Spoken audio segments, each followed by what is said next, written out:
Welcome to big bang. తెలంగాణలో రాజకీయం రాజుకుంటుంది. BJP కేంద్ర ప్రభుత్వంపై, కేంద్రంలో ఉన్న బీజేపీ ప్రభుత్వంపై కాంగ్రెస్ పార్టీ, తెలంగాణ కాంగ్రెస్ పార్టీ ఒక నయవంచన పేరుతో ఒక ఛార్జ్ షీట్ నిన్ననే విడుదల చేసింది. ఇందులో బీజేపీ చేసిన అన్యాయాలు, ముఖ్యంగా తెలంగాణకు చేసినాయి, దేశవ్యాప్తంగా చేసినాయి కూడా, అప్పులతో సహా రిజర్వేషన్ల రద్దు, 20 కోట్ల ఉద్యోగాలు ఎక్కడ, 10 ఏళ్లలో 1,00,000 రైతుల ఆత్మహత్యలు, ఇలాంటివన్నీ కూడా అప్పులు కూడా అప్పుల పాలైంది దేశం. 55 లక్షల కోట్ల నుంచి 183 లక్షల కోట్లకి అప్పు పెరిగింది. ఇలాంటి అంశాలన్నీ కూడా దాదాపు ప్రతి పౌరుడి నెత్తి మీద 1.51 లక్షల అప్పు వచ్చిందంటూ రకరకాల ఆరోపణలు, ఇందులో కొన్ని వాస్తవాలు కూడా అన్నీ పొందుపరిచారు కలిపి. రైతు వ్యతిరేకి బీజేపీ అంటూ కూడా నిరంకుశ మోడీ, దేశ సార్వభౌమత్వానికి భంగం, దేశాన్ని అమ్మేస్తున్న మోడీ, ఇలా మొత్తం నయవంచన, 10 ఏండ్ల మోసం, 100 ఏండ్ల విధ్వంసం పేరుతో కాంగ్రెస్ ప్రభుత్వం, రేవంత్ రెడ్డి, ఏకంగా సీఎం రేవంత్ రెడ్డి, పీసీసీ అధ్యక్షుడు కూడా ఆయనే విడుదల చేశారు ఈ డాక్యుమెంట్ని. నయవంచన పేరుతో ఒక ఛార్జ్ షీట్ విడుదల చేశారు. దీనిపై మరి బీజేపీ విచారణకు సిద్ధమవుతుందా అనేది ఇప్పుడు తేల్చాల్సి ఉంది. బీజేపీ వాళ్ళతో మనం డిబేట్లో చర్చిద్దాం. దీంతోపాటు ఆరు గ్యారంటీలు డిసెంబర్ 9న అమలు అవుతాయని ముందు చెప్పారు. ఆ తర్వాత 100 రోజుల్లో అమలు అన్నారు, అది కాలేదు. ఆగస్టు 15 కొత్త డెడ్లైన్ పెట్టారు. అప్పటికైనా అమలు అవుతాయా కావా? ఇదే అంశంపై సవాళ్లు ప్రతి సవాళ్ళ పర్వం నడుస్తుంది. సీఎం రేవంత్ రెడ్డి ఖచ్చితంగా ఆగస్టు 15 నాటికి అమలు చేస్తామని, రైతు రుణమాఫీ అమలు చేస్తామన్నారు. మిగిలిన అన్ని హామీలు కూడా అమలు చేస్తే తాను రాజకీయాలకే సన్యాసం తీసుకుంటాను, రాజీనామా చేస్తాను, మళ్ళీ ఉప ఎన్నికల్లో కూడా పోటీ చేయనంటూ మాజీ మంత్రి హరీష్ రావు సవాల్ చేశారు. ఆయన మాజీ ఆర్థిక మంత్రి కూడా. ఎందుకంటే రాష్ట్ర ఆర్థిక పరిస్థితి ఆయన కూలంకుషంగా తెలుసు కాబట్టి అది ఎలాగో అమలయ్యే అవకాశం లేదనేది హరీష్ గారి భావన. కాసేపట్లో ఆయన అమరవీరుల స్తూపానికి కూడా వెళ్ళబోతున్నారు. ఆ స్తూపం వద్ద చర్చకు రావాలంటూ కూడా రేవంత్ రెడ్డికి ప్రమాణం చేయడానికి, చర్చకు కాదు ప్రమాణం చేయడానికి, ఆగస్టు 15 లోపు హామీలన్నీ అమలు చేస్తానని ప్రమాణం చేయడానికి రావాలంటూ ఆయన సవాల్ చేశారు. మాజీ ఆర్థిక మంత్రి అమరవీరుల స్తూపానికి కాసేపట్లో చేరుకోబోతున్నారు. అక్కడికి పోతారా కాంగ్రెస్ పార్టీ నేతలు కానీ, కాంగ్రెస్ ముఖ్యమంత్రి పీసీసీ అధ్యక్షుడు రేవంత్ రెడ్డి కానీ అనేది మనం చూడాలి. ఏదేమైనా ఇటు 3 పార్టీల మధ్య కూడా తెలంగాణ రాజకీయం ఆసక్తికరంగా మారింది. ఇవే అంశాలపై చర్చిద్దాం. మనతో పాటు జాయిన్ అవుతున్నారు కాంగ్రెస్ పార్టీ నుంచి ఆ పార్టీ ఎమ్మెల్సీ బలిమూజి వెంకట్ గారు, అదేవిధంగా బీఆర్ఎస్ నుంచి శ్రీధర్ రెడ్డి గారు, ఆ పార్టీ సీనియర్ నాయకులు, ప్రకాష్ రెడ్డి గారు బీజేపీ నుంచి ఆ పార్టీ సీనియర్ నేత మనకు లైవ్లో అందుబాటులో ఉన్నారు. డిబేట్లోకి వెళ్లే ముందు హరీష్, రేవంత్ రెడ్డిల సవాళ్ళు ప్రతి సవాళ్ళు చూద్దాం. 15 ఆగస్టు లోపల నేను మీ రైతు రుణమాఫీ చేస్తాను. హరీష్ రావు అంటున్నాడు నిన్న, చేయకపోతే రాజీనామా చేస్తావా అని. నేను హరీష్ రావుకు సూటిగా కేసీఆర్ సవాలు విసురుతున్నా. 15 ఆగస్టు లోపల రుణమాఫీ నేను చేస్తా, నేను రుణమాఫీ చేస్తే నీ పార్టీని నువ్వు రద్దు చేసుకుంటావా? సవాళ్ళు స్వీకరించు. మనమిద్దరం అమరవీరుల సాక్షిగా ప్రమాణం చేద్దాం. ఆగస్టు 15వ తేదీలోగా 2 లక్షల రుణమాఫీ మీరు బాండ్ పేపర్ల మీద రాసిచ్చి, సోనియా గాంధీ గారు లేఖ రాసి, రాహుల్ గాంధీ, ప్రియాంక గాంధీ, నువ్వు, మీరందరూ ప్రజలకు 100 రోజుల్లో అమలు చేస్తామని చెప్పిన 6 గ్యారంటీలు, 13 హామీలు 15 ఆగస్టులోగా అమలు చేస్తానని నువ్వు ప్రమాణం చేయి. నేను కూడా ప్రమాణం చేస్తా.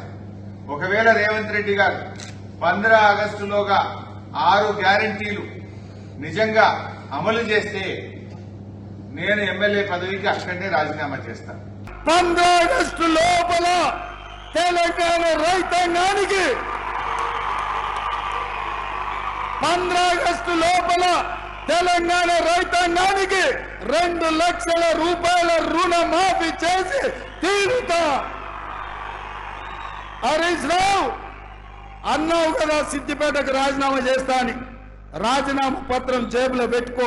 15 ఆగస్టు నాడు నీతో మాట్లాడతా బిడ్డ, మాట మీద ఉండాలి. ఇవాళ ఆశామాసిగా సవాళ్లు స్వీకరించిన సిద్దిపేట చెప్పుడు కాదు, జేబుల రాజీనామా పత్రం పెట్టుకో. మళ్ళా మెదక్ నుంచి రేవంత్ రెడ్డికి ఛాలెంజ్ చేస్తున్నా. రేపు పొద్దున 10 గంటలకు అసెంబ్లీ ముందు అమరవీరుల స్తూపం దగ్గరికి నేను వస్తా ఉన్నా. నా రాజీనామా లేఖతో నువ్వు వస్తావా? నువ్వు రాతమ్ముంటే, నువ్వు ఆగస్టు 15లోగా రుణమాఫీ చేసేది నిజమైతే, ఆగస్టు 15లోగా బాండ్ పేపర్ మీద రాసిచ్చిన 6 గ్యారంటీలు అమలు చేసే నిజమైతే రేపు గన్ పార్క్ దగ్గరికి మనమిద్దరం రాజీనామా లేఖలను మేధావుల చేతుల్లో పెడదాం. ఆగస్టు 15లోగా నువ్వు 6 గ్యారంటీలను రుణమాఫీని అమలు చేస్తే నా రాజీనామా లేఖ తీసుకుపోయి స్పీకర్ గారికి ఇస్తారు. ఒకవేళ నువ్వు అమలు చేయకపోతే నీ రాజీనామా లేఖ తీసుకుపోయి గవర్నర్ గారికి ఇస్తారు. దానికి సిద్ధమేనా అని అడుగుతా ఉన్నా. నువ్వు దానికి సిద్ధమా అని అడుగుతా ఉన్నా. దమ్ముంటే రా, నువ్వు మాట మీద నెరవేర్చైతే రా. రైట్ వెంకట్ గారు సిద్ధమా? చాలా స్పష్టంగా మా ముఖ్యమంత్రి గారు చెప్పారు. ఏంటి చెప్పారు? 15 ఆగస్టు వరకు ఏదైతే సంబంధించి రైతులకి రుణమాఫీ చేస్తానని చెప్పారు. వారు అన్నదానికి ప్రతి సవాల్ వారే స్పందించారు.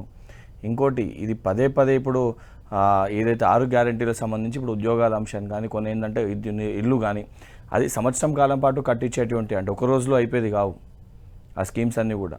ఏదైతే వాళ్ళు ఫస్ట్ ఏదైతే హరీష్ రావు గారు ప్రస్తావించారో 2 లక్షల రుణమాఫీ రైతులకి చేయలేని పదే టీఆర్ఎస్ పార్టీ నాయకులు మాట్లాడతారో ఆ సవాల్కి చాలా స్పష్టంగా మా ముఖ్యమంత్రి గారు మాట ఇవ్వడం జరిగింది, చెప్పడం జరిగింది. ఆగస్ట్ 15 వరకు చేయకపోతే నేను సిద్ధంగా ఉన్నా, మీరు మాటపై నిలబడండి అని చెప్పినాం.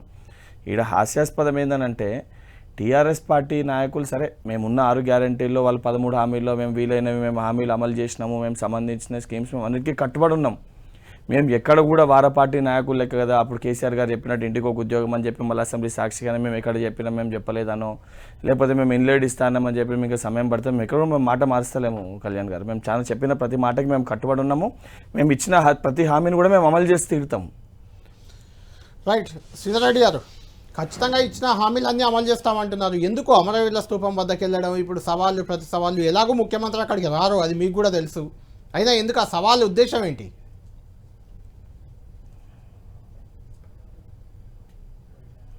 సవాళ్ళ పర్వం మొదలుపెట్టిందే ముఖ్యమంత్రి గారు. ఇప్పుడు యాక్చువల్గా ఈ రుణమాఫీ చేస్తానని ప్రకటించింది కాంగ్రెస్ పార్టీయే కదా ఎలక్షన్స్ కంటే ముందు. అది చేయలేదు, డిసెంబర్ 9కే చేస్తామని చెప్పారు. దానికి తోడు అప్పుడు ముఖ్యమంత్రి గారు ఏం చెప్పారు, కాంగ్రెస్ పార్టీ అధ్యక్షునిగా ఎవరైనా ఆల్రెడీ రుణమాఫీ అయ్యి ఉండి వాళ్ళకి ఏమన్నా బకాయిలు లేకపోతే పోయే 2 లక్షలు తెచ్చుకోండి, నేను రాగానే వెంబడే చేస్తాను, దానికోసము ప్రియాంక గాంధీనో సోనియా గాంధీ గారినో పిలిపించి మరీ చేస్తామని చెప్పారు. ఆ డిసెంబర్ 9 డేట్ పోయింది. ఇప్పటికి మళ్ళీ కొత్తగా ఆగస్టు 15 డేట్ ఇస్తున్నారు. అది కూడా ఎలక్షన్లు అయిపోగానే కాదు, ఎలక్షన్లు అయిపోయిన తర్వాత కూడా మళ్ళీ ఒక దగ్గర జూన్ జూలై ఆగస్ట్ అంటే ఆల్మోస్ట్ 2.5 మాసాలు ఏదో ఒకటి ఉంటాయి.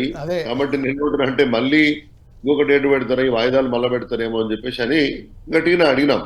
ప్రజల్లో అనుమానం బయలుదేరింది.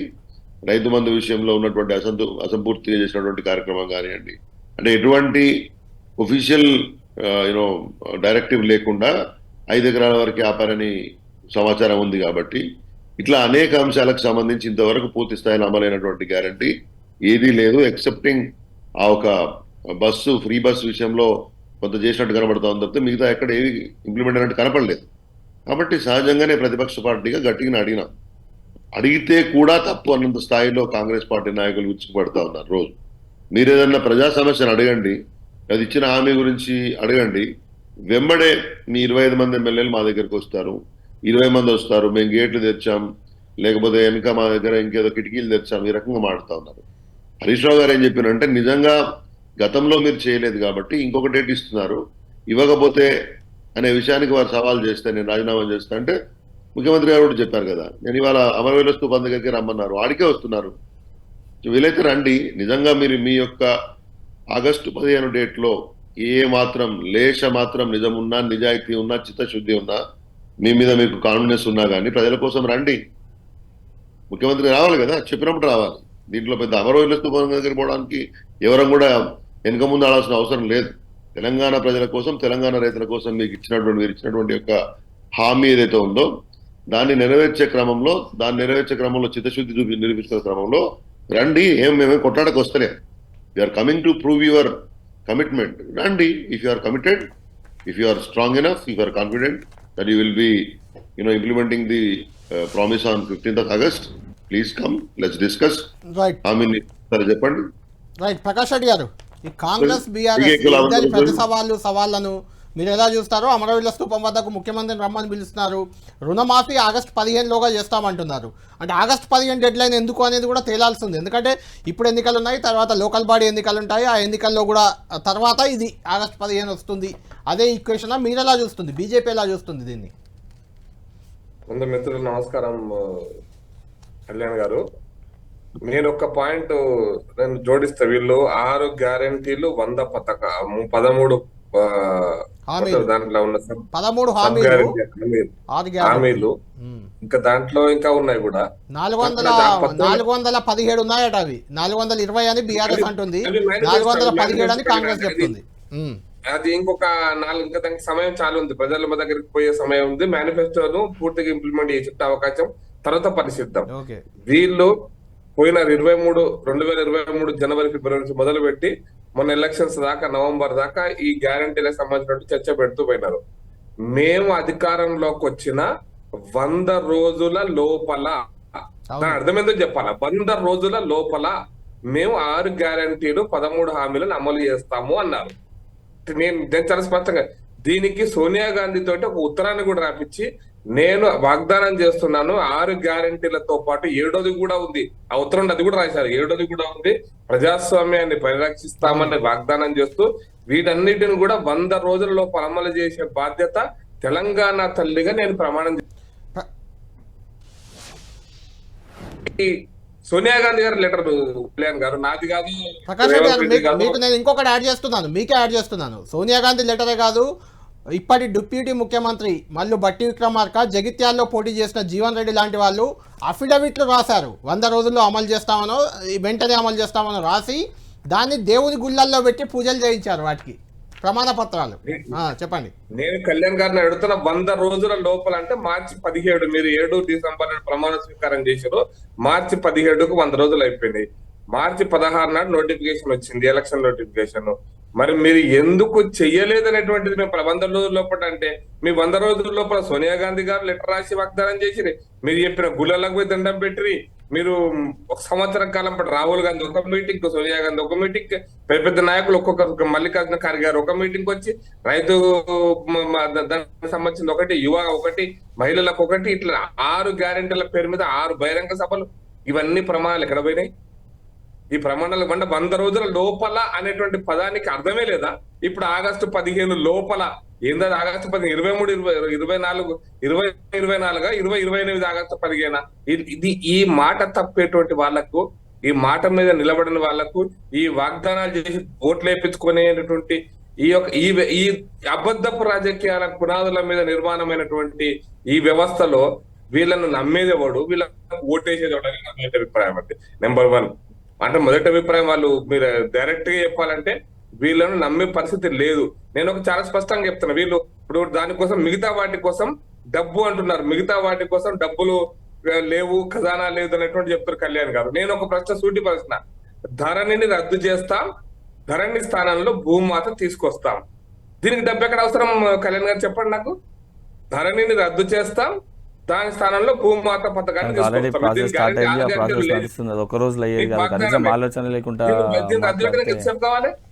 ధరణి రద్దు చేయడానికి ధరణి స్థానంలో పాత సిస్టమ్ దానికి ఏం చేశారు? ఒక కమిటీ చేశారు. నేనేమంటానంటే దుర్మార్గపు కమిటీ ఏంటంటే ఈ ధరణి పేరు మీద ఎక్కడెక్కడ భూములు అమ్ముకున్నారు, ఎక్కడెక్కడ పాత ప్రభుత్వం భూములను వేరేలకు అప్పచెప్పి ఆ లిస్టు తీసి ఆ బ్లాక్ మెయిల్ చేసి ఆ డబ్బును, ఆ అవినీతి సొమ్మును ఇప్పుడు తీసుకొని ఎలక్షన్ లో ఫైట్ చేయడం కోసం, ఎలక్షన్ లో దేశమంతా కూడా పన్ను కట్టడం కోసం, సోనియా గాంధీ కప్పంగా పంపేయడం కోసం చేసినటువంటి చాలా సీరియస్ అలిగేషన్. వెంకట్ గారితో మాట్లాడదాం. ధరణిని అడ్డు పెట్టుకొని కాంగ్రెస్ పార్టీ ఎన్నికల కోసం తెలంగాణ రకంగా అవినీతి సొమ్మును తీసుకోవడం కోసం చేస్తున్న ప్రయత్నం, ధరణిని రద్దు చేయడానికి దానికి పెద్ద లెక్కలు అవసరం లే, పైసలు అవసరం లే, దాంట్లో డబ్బుల వ్యవహారం కూడా లేదు. ధరణిని అడ్డు పెట్టుకుని బీఆర్ఎస్ నేతలు దందాలు చేస్తున్నారని మీ ఆరోపణ. అందుకే ధరణిని రద్దు చేస్తామన్నారు. ఇప్పుడు అదే ధరణిని అడ్డు పెట్టుకొని మీరు బ్లాక్ మెయిల్ చేశారనేది ప్రకాష్ రెడ్డి గారి ఆరోపణ. కళ్యాణ్ చాలా స్పష్టంగా బీఆర్ఎస్ నేతలు, బీజేపీ నేతలు ఒకటనే దానికి నిదర్శనం ఇప్పుడు ప్యానెల్ మెంబర్స్ ఇద్దరు మాట్లాడుతున్నట్టు. బీఆర్ఎస్ వాళ్ళు దొంగతనం చేసిరు, ఆ దొంగతనానికి సంబంధించి ఎవరైతే అక్రమంగా కట్టబెట్టిన భూములు ఏవైతున్నాయో, వేరేలో కట్టబెట్టినాయి, దాన్ని తీసుకొని తెలంగాణ సొమ్మును తెలంగాణ ప్రజలకి తీసుకొని ఇస్తే అది తప్ప? అంటే తిరిగి ప్రభుత్వం తీసుకుంటే తప్ప అది? అక్రమంగా వీళ్ళు కట్టబెట్టినాయి. ఇంకోటి బ్లాక్మెయిల్ చేసినట్టు వాళ్ళు ఆరోపిస్తే వారు కేంద్రంలో వారు అధికారంలో ఉండే ఎవిడెన్సెస్ ఉంటే మొన్నటి వరకు వారు పెట్టొస్తుండే కదా. మొదట క్యాన్సర్ అయినప్పుడే వారు పెట్టొస్తుండే కదా, వాళ్ళ కేంద్ర సంస్థలు ఉన్నాయి కదా. అంటే వారికి అలవాటు లేక మరి ఈడీని సిబిఐని కదా వారు వాడుకొని ఏ రకంగా బ్లాక్మెయిల్ చేసినట్టు అట్లీకట్ చేస్తారని బహుశా బీజేపీ పార్టీ నాయకులు భావిస్తారేమో. ఇంకోటి మేము చాలా స్పష్టంగా మేము మా హామీలకు కట్టుబడి ఉన్నాము. ఇంతకుముందు వాళ్ళు ఇద్దరేదో మాట్లాడుకుంటూ బీజేపీ పార్టీ బీఆర్ఎస్ పార్టీ నాయకులే మా 100 రోజుల గురించి మాట్లాడితే మేము మా హామీలకి మేము కట్టుబడి ఉన్నాము. మేము ఎక్కడ కూడా మేము హామీలు ఇచ్చినట్టు నరేంద్ర మోడీ గారు హామీ ఇస్తే అమిత్ షా గారు జుమ్లా అన్నట్టు లేదా కేసీఆర్ గారు అసెంబ్లీ సాక్షిగా హామీలు ఇచ్చి కాకపోతే నేను ఎక్కడ ఇచ్చాను మేము మాట మారుస్తలేము. మా పార్టీ ముఖ్యమంత్రి ఏదైతే తెలంగాణ రాష్ట్ర ముఖ్యమంత్రి గారు కానీ మంత్రులు కానీ మేము కానీ ఇచ్చిన ప్రతి హామీకి మేము కట్టుబడి ఉన్నాం. మేము తప్పనిసరిగా అమలు చేసి తీరుతాం. మేము ఎక్కడ వెనుక వెళ్ళట్లేదు. గారు మీరు ఎంత జాప్యం చేస్తే హామీల అమల్లో అంత నష్టం కదా ప్రజలకు. మీరు ఎంత ఎర్లీగా చేస్తే అంత లాభమా కాదా? మీకు అదే చెప్తున్నాను. మీరు 100 రోజులు మీకు అదే చెప్తున్నాను కళ్యాణ్ గారు. అవును కళ్యాణ్ గారు 100 రోజులు అన్నాము. ఇప్పుడు మేము అదే చెప్తున్నాము 100 రోజులు దాన్ని కూడా చెప్తున్నాం కదా. కోడ్ వచ్చింది ఉన్న ఇప్పుడు కూడా ఏంటంటే ఇమీడియట్ గా ఎలక్షన్ అయిపోయినాక చేస్తా అని చెప్పాలి కదా. కోడ్ అయిపోయినాక తర్వాత కళ్యాణ్ గారు కోడ్ అయిపోయినాక చెప్పేదంటే బీజేపీ బీఆర్ఎస్ పార్టీ నాయకులు పబ్బం గడుకొని చెప్పే పరిస్థితి చెప్తుండే. లోకల్ బాడీ ఎలక్షన్స్ వస్తాయి, తర్వాత ఎలక్షన్ కోడ్ ఉంటుంది. ఇమీడియట్ గా ఎలక్షన్ కోడ్ ఉంటుంది. మళ్ళీ లోకల్ బాడీ ఎలక్షన్స్ కోడ్ ఉంటుంది. కాబట్టి వాస్తవానికి ఇచ్చే డేట్ని ప్రకటించారు. నిజంగా మోసం చేసి పబ్బం గడుపుకునేది ఉంటే ఎలక్షన్ తర్వాత అని చెప్తుండే. కానీ వాస్తవానికి ప్రజలకు ఇచ్చే ఉద్దేశం ఉంది కాబట్టి మేము చాలా కట్టుబడి ఉన్నాము. మేము ఎక్కడ కూడా మాట మారుస్తలేము. ఇప్పుడు దీనికంటే ముందు కల్వకుంట్ల చంద్రశేఖరరావు గారు ముఖ్యమంత్రి ఉన్నప్పుడు ఇంటికి ఒక ఉద్యోగం అన్నారు. దళితుని ముఖ్యమంత్రి చేస్తా అని చెప్పారు. మరి దళితుని ముఖ్యమంత్రి ఇమీడియట్గా అయ్యేదే కదా. ఇంటికి ఒక ఉద్యోగం అని అంటారు. అదే అసెంబ్లీ సాక్షిగా నేను ఇంటికి ఒక ఉద్యోగం ఎక్కడ చెప్పినా అని చెప్పి మాట మార్చారు. కానీ మేము మాట మారుస్తలేం కళ్యాణ్ గారు. మేము ఇచ్చిన ప్రతి హామీకి కట్టుబడి ఉన్నాము.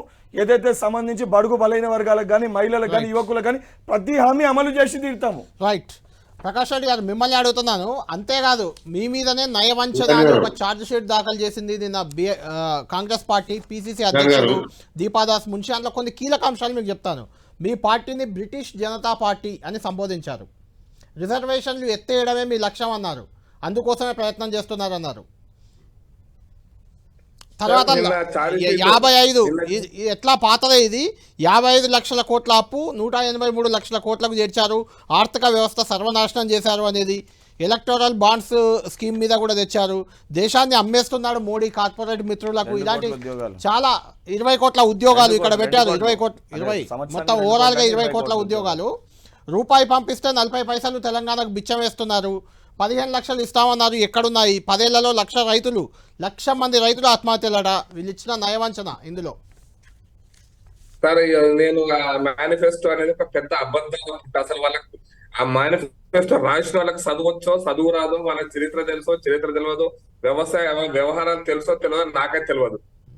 అబద్ధాలు రాయడానికి ఒక క్రెడిబిలిటీ అంటే ఒక విశ్వసనీయత అంటుంది చూసారా. మనం మాట్లాడుతున్నప్పుడు కళ్యాణ్ గారు నేను ఒక మాట మాట్లాడుతున్నప్పుడు నాకు ఒక విశ్వసనీయత ఉంటుంది. నిజానికి కొంచెం అటు ఇటుగా ఒక కొంచెం అంటే చికెన్ ఉంటుంది, మసాలా కలుపుతారు కానీ మొత్తం మసాలా అనేది చికెనే లేదు అందుట్లో. అటువంటి కూరండి పెట్టారు నా ఛార్జ్ షీట్ అనే పదాన్ని నేను అర్థం కావడం కోసం ఎగ్జాంపుల్ చెప్పాను అనుకోండి. నేను ఎందుకు చెప్తానంటే మన్మోహన్ సింగ్ కాలంలో పెట్రోల్ అంటే 55 రూపాయలట 2014లో. ఈ రోజు అంటే 110 రూపాయలట. నేను అందుకోసం చెప్తున్నా ఎంత పచ్చబద్ధం రాసిరంటే ఇది ఇంతకంటే పచ్చబద్ధం ఇంకోటి ఉంటుందా? ఇంతకంటే పచ్చబద్ధం ఇంకోటి. ఉద్యోగము అనేది 2 కోట్ల ఉద్యోగాలు ఇస్తానని ఎవడన్నా చెప్పిండా? ఉద్యోగాలు ఉపాధి కల్పించేటువంటి ఉపాధి అంటే ఉపాధి 2 కోట్ల. ఇప్పుడు మీరు 3 లక్షల కొత్త ఉద్యోగాలు 30 లక్షల కొత్త ఉద్యోగాలు అన్నారు. ఉద్యోగాలు అంటే ఏంటి? ప్రభుత్వ ఉద్యోగాలు. మీరు మీ మేనిఫెస్టో రాసుకున్నారు కదా, నిలబడతారా? దాని మేనిఫెస్టో మీద 3 లక్షల ప్రభుత్వ ఉద్యోగాలు 30 లక్షల ప్రభుత్వ ఉద్యోగాలు నిలబడతారా? అందుకోసం చెప్తాను మీరు రాసినటువంటి మొత్తం ఛార్జ్ షీట్ కూడా అబద్ధాల పుట్ట. అదే ఆదాని మోడీ అంటే డబ్బులు ఇచ్చిన సర్కార్ అంటే ఆదాని ఇంకోనేదో రాశారు. నేనేమంటున్నా ఆదానితో నువ్వు మీటింగ్ పెట్టుకోలేదా ఈ రోజున? నెంబర్ 3 నేను వారు రాసిన దానికి నేను ఛాలెంజ్ చేస్తున్నా. వారి దేనికైనా మేము చర్చకు ఎక్కడైనా సిద్ధమే. మేము మీ దగ్గర రమ్మంటే కూడా మీ పార్టీ ఆఫీస్ కూడా వస్తాం. 25 లక్షల కోట్లు 20 లక్షల కోట్లు రాశారు. కార్పొరేట్లకు అప్పచెప్పారు అని. అవును. ఒక్క రూపాయి నేను మళ్ళీ ఛాలెంజ్ చేస్తున్నా. ఒక్క రూపాయి ఏదన్నా కార్పొరేట్ కంపెనీకి 25 లక్షల కోట్లు కాదు ప్రకాష్ రెడ్డి గారు, 60 లక్షల కోట్ల విలువైన ప్రభుత్వ ఆస్తులను కేవలం 6 లక్షల మొదలు పెట్టింది. జీపుల కుంభకోణం 1951 నుంచి ఇప్పటిదాకా కుంభకోణాలకు ఊపిలో ఇరుక్కపోయినటువంటి కాంగ్రెస్ పార్టీ. ప్రతి కుంభకోణంలో కాంగ్రెస్ పార్టీ హస్తం ఉంది. వాళ్ళు కార్పొరేట్లకు దోషిపెట్టారంటే మీ కాలంలో టాటాలు బిర్లాలు ఈ అంబానీలు పెరిగింది మీ కాలంలో. ఇందిరాగాంధీకి ప్రత్యక్షంగా పెట్టుబడులు అంబానీ దగ్గర పెట్టిందని ముఖేష్ అంబానీ కాదు, వీళ్ళ నాయన సొంతంగా ఇప్పుడు సొంతంగా ధీరుభాయ్ అంబానీ సొంతంగా ప్రకటించాడు. అటువంటి దుర్మార్గపు పార్టీ ఎన్ని లెక్క అంటే ఏ కార్పొరేటర్ దోచిపెట్టిందో చెప్పాలి. ఇంకోటి రాశారు విజయ మల్యాలను బయటకు. అసలు విజయ మల్యాకి అప్పించింది ఎవడే? విజయ మల్యాకి అప్పిప్పించింది ఎవరు అంటున్నా? నీరవ్ మోడీకి అప్పిప్పించింది ఎవరు? తప్పు వచ్చినాయి. మీరు ఇచ్చిన దొంగ లంచాలు తీసుకుని ఆన్లైన్ లోన్లు అంటారు కదా, వీళ్ళకు ఫోన్ లైన్ లో జనపద్ నుంచి జనపద్ కమిషన్ వస్తే ఫోన్ పోతుంది, మనకి అప్పియాలి. ఆయనకి డాక్యుమెంట్స్ ఉన్నాయా, ఇవి ఉన్నాయా, అవి లేకుండా అంత దుర్మార్గంగా దేశాన్ని దోసుకున్నటువంటి పార్టీ. నేను మళ్ళీ అడుగుతున్నా, ముఖేష్ అంబానీలను పెంచి పోషించింది వాస్తవానికి గత 10 సంవత్సరాల్లో భారతదేశానికి కానీ తెలంగాణకు కానీ చేసిన హామీలేంది, ఇచ్చిన హామీలేంది చెప్పండి. తెలంగాణకు మీరు చేసిన న్యాయం ఏంది చెప్పండి. విభజన సమయంలో ఏదైతే సంబంధించి మీరు చేసి ఏదైతే హామీలు ఏమి ఇచ్చారో ఆఖరికి తెలంగాణ విభజనను కూడా హేళనగా మాట్లాడారు ప్రధానమంత్రి గారు. తెలంగాణ విభజనను కూడా హేళనగా మాట్లాడారన్నా. ఇచ్చినవేందో చెప్పండి. నల్లధనం ఎంత తీసుకొచ్చారు చెప్పండి. అప్పు చేసింది వాస్తవం కదా. 55 లక్షల కోట్ల అప్పున్నది ఈ రోజు ఏదైతే సంబంధించి 83 కోట్ల అప్పున్న వాస్తవం కదా. 183 క్రోర్స్ అప్పైన వాటి వాస్తవం కదా. చెప్పండి ఎన్ని ఉద్యోగాలు ఇచ్చారు చెప్పండి. సరే ఉద్యోగాలు చెప్పండి. చెప్పండి ఇంకోటి మీరు చర్చ అంటారు కదా, రమ్మని చెప్పండి మీ కిషన్ రెడ్డి గారిని. తెలంగాణకి ఎన్ని నిధులు తీసుకొచ్చారు కేంద్ర మంత్రి ఉండి చర్చకు రమ్మనండి. నేను వస్తా చర్చకి. కిషన్ రెడ్డి గారిని రమ్మనండి. కిషన్ రెడ్డి గారిని ఎన్ని నిధులు తీసుకొచ్చారు, ఏదైతే కేంద్ర మంత్రికి ఉండి తెలంగాణ బీజేపీ పార్టీ రాష్ట్ర అధ్యక్షుడు ఉండి కిషన్ రెడ్డి గారు రమ్మని నేను వస్తా. గత 5 సంవత్సరాలుగా ఎన్ని నిధులు తెలంగాణకు తీసుకొచ్చారు? ఒక్క నిమిషం అడుగుదాం. ప్రకాష్ రెడ్డి గారు చెప్పండి. చెప్పండి ప్రకాష్ రెడ్డి గారు. మీ ప్రభుత్వం పడిపోయే రోజున విదేశీ మారక ద్రవ్యం 3200 కోట్లు, ఈ రోజు 2000 కోట్ల డాలర్లు. ఈ రోజు ఎంత ఉందో లెక్క చూసుకోండి. ఆ రోజున విదేశీ అప్పు 50,000 కోట్ల మిలియన్ డాలర్ల పైన. ఈ రోజు విదేశీ అప్పును పూర్తిగా కట్టినటువంటి, అంటే పూర్తిగా తగ్గించినటువంటి, ఒక్క రూపాయి కూడా తీసుకోకుండా విదేశీ అప్పును ప్రభుత్వానికి, అంటే దాని ప్రభుత్వం నడిపే తీరు కూడా నాకు అర్థం కాదు. కానీ విదేశీ అప్పు అంటే ఇది దాదాపు విదేశీ మారక ద్రవ్యాన్ని పూర్తిగా అదుపులో తీసుకొచ్చి వాళ్ళకంటే డబుల్ అప్పు చేశారు. దాని గురించి ప్రపంచంలో ఉంది అంటే మోడీ కాలంలో ఒక భారతదేశం వస్తుంటే దాని గురించి మౌనం వహిస్తున్నారు. రెడీగా ఏం రెడీ? కిషన్ రెడ్డి గారు రమ్మని 5 సంవత్సరాలుగా కేంద్ర మంత్రి గారు ఖచ్చితంగా ప్రజలే తెలుస్తారు. ప్రకాష్ రెడ్డి గారు, ఇదే ఈ నయవంచన ఛార్జ్ షీట్ లో నిజమా అబద్ధమా అనేది ప్రజలే తెలుస్తారు. విచారణకు ఎలాగూ మీరు కాంగ్రెస్ పార్టీ సిద్ధం కావాల్సిందే.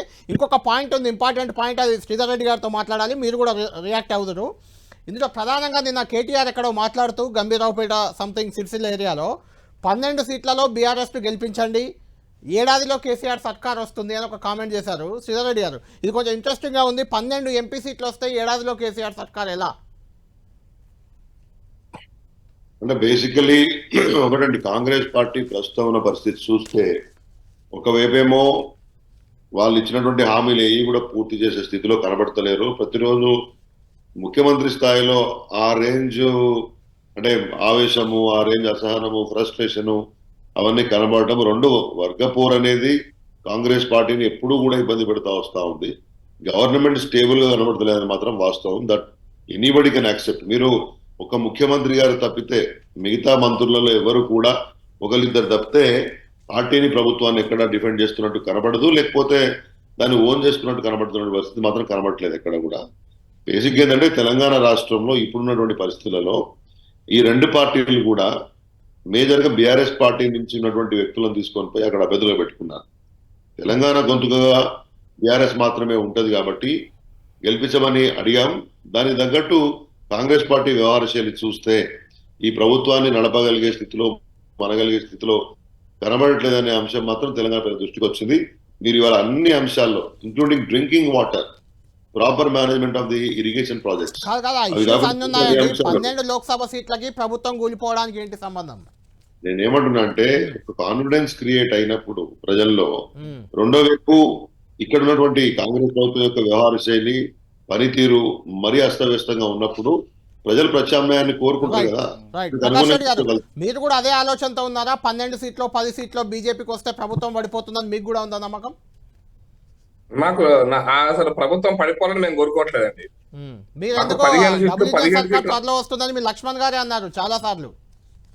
వాళ్ళు పుట్టుకోసం ఇప్పుడు కాంగ్రెస్ పార్టీ వాళ్ళ ప్రభుత్వాన్ని వాళ్ళు పడగొట్టుకుంటే మాకు సంబంధం లేదు. ఇందులో ఈ మాకు 15 నయవంచనలో సీట్లు కూడా వచ్చినా- ప్రకాష్ రెడ్డి గారు నయవంచనలో కూడా 300లకు పైగా ఎమ్మెల్యేలు ఎంపీలను కొని 7 రాష్ట్రాల్లో ప్రజలు ఎన్నుకున్న ప్రభుత్వాలను బీజేపీ కూల్చేసిందని కూడా పేర్కొన్నారు ఇందులో కాంగ్రెస్ పార్టీ. అదో పచ్చి అబద్ధం. Right. అదో పచ్చి అబద్ధం. ఇక్కడ మాత్రం ఇప్పుడు కూల్చారు కదా, ఇక్కడ మాత్రం కూల్చారు కదా. కర్ణాటకలో ప్రభుత్వాన్ని మేము కూర్చామంట. కర్ణాటక ప్రభుత్వం ఎక్కడ కూలిందండి? మీరు జేడీఎస్ తో పొత్తు పెట్టుకొని మీరు ఓడిపోయిన తర్వాత కూడా మీరు ఓడిపోయిన తర్వాత కూడా JDS తో పొత్తు పెట్టుకొని ముఖ్యమంత్రి వాళ్ళిద్దరు కూడా అప్రజాస్వామ్యబద్ధంగా కావాలనుకున్నారు. కూలిపోతుందని చెప్పి మాట్లాడుతున్నారు. ఎక్కడన్నా పార్లమెంట్కి అసెంబ్లీకి పొత్తుంటదా అంటే వాళ్ళే అప్రజాస్వామ్యబద్ధంగా మేము కూలగొడతాము, ఏదైతే సంబంధించి మేమైతే దోచుకున్న డబ్బును ఏదో చేసి భయభ్రాంతులకు గురి చేసి కూలగొడతామని వాళ్ళు ఒక అపోహ సృష్టించే ప్రయత్నం చేస్తారు. చాలా స్పష్టంగా కాంగ్రెస్ ప్రభుత్వం ఉంటుంది, మేము ఇచ్చిన ప్రతి గ్యారంటీని మేము అమలు చేసి తీరుతాము. రేపు పొద్దున ఢిల్లీలో కూడా కాంగ్రెస్ సర్కార్ రాబోతుంది, ఇండియా కూటమి అలయన్స్ ఫామ్ చేస్తారు. రైట్, ఫైనల్ గా చెప్పండి మీరు ప్రకాష్ రెడ్డి గారు. ఇండియా కూటమి కూడా వస్తుంది అని అంటున్నారు. ఇండియా కూటమికి విదేశీ నిధులని నిన్న అమిత్ షా వచ్చి అన్నారు. చైనా ఇంకా కనపడుతుండగా విదేశీ కూటమి దేశాన్ని విచ్ఛిన్నం చేయడం కోసం ప్రయత్నం చేస్తున్న శక్తులన్నీ కూడా కలిపి ఇండి కూటమి, ఇండియా అలయన్స్ మొత్తం ఈ దేశాన్ని విచ్ఛిన్నం, ఈ దేశానికి తుక్కుడే చేయాలనుకున్న వాళ్ళు. మేము తెలంగాణ నుంచి కట్టినాం, తెలంగాణ నుంచి మేము పన్ను కట్టినాం, తెలంగాణకు రాలేదని చెప్పుకునేటువంటి ఒక టిఆర్ఎస్ భాష ఇది కూడా. అంటే భావజాలం ఏంటంటే తెలంగాణ దేశం అయిపోవాలి, తమిళనాడు దేశం అయిపోవాలి, ఈ దేశంలో కేరళ దేశం అయిపోవాలని కోరుకున్నటువంటి కాంగ్రెస్ పార్టీ. మా నిధులు మాకు కావాలి, తెలంగాణ రాష్ట్ర అభివృద్ధి కోసం నిధులు కావాలంటే అదే కదా మా బాధ. వివక్ష ఎందుకు చూపిస్తుందని తెలంగాణ విభజన హామీలు ఇప్పియండి అని చెప్పే కదా మొత్తుకునేది. ఎంత పన్ను కడుతున్నా మా పైసలు ఇస్తే తెలంగాణ రాష్ట్ర అభివృద్ధి అవుతుందని కదా తిప్పులు పడేది. భారతదేశానికి ఎవరు వ్యతిరేకంగా మాట్లాడుతున్నారు? మీరు ఒక్కరు కాదు, బీజేపీ పార్టీ అధికారంలో రాగానే శ్రీరామనవమి జరుపుకుంటలేరు, ఎప్పటికెళ్ళో జరుపుకుంటున్నాము. భారతదేశం గురించి ప్రేమ ప్రతి లేదు. బీజేపీ పార్టీ పుట్టుకతో మాకు భారతదేశం పైన ప్రేమ,